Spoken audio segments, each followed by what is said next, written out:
Sudarlun gajah liar kembali muncul memperlihatkan diri di kawasan Pintu Rimegayo, Kabupaten Bener Meriah pada Kamis 4 Februari 2021. Sama seperti kejadian sebelumnya yang videonya sempat viral di media sosial, kali ini gerombolan gajah liar itu juga menjadi tontonan warga lokasi sekitar. Namun bedanya hewan bertubuh besar yang muncul pada Kamis kemarin tak sempat melintas di Badan Jalan Nasional Birenta-Kengon.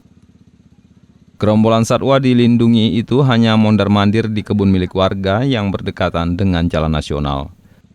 Agus Nurza, pengamat satwa liar Aceh, mengungkapkan ada sekitar 4 ekor gajah liar yang terlihat pada Kamis kemarin. Dalam gerombolan hewan liar itu dirinya juga melihat ada 1 ekor anak gajah yang kondisi kakinya pincang.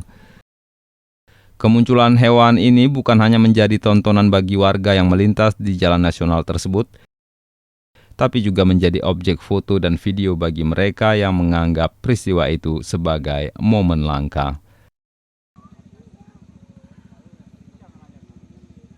Dari Redelong, Budi Fatria, Serambion TV.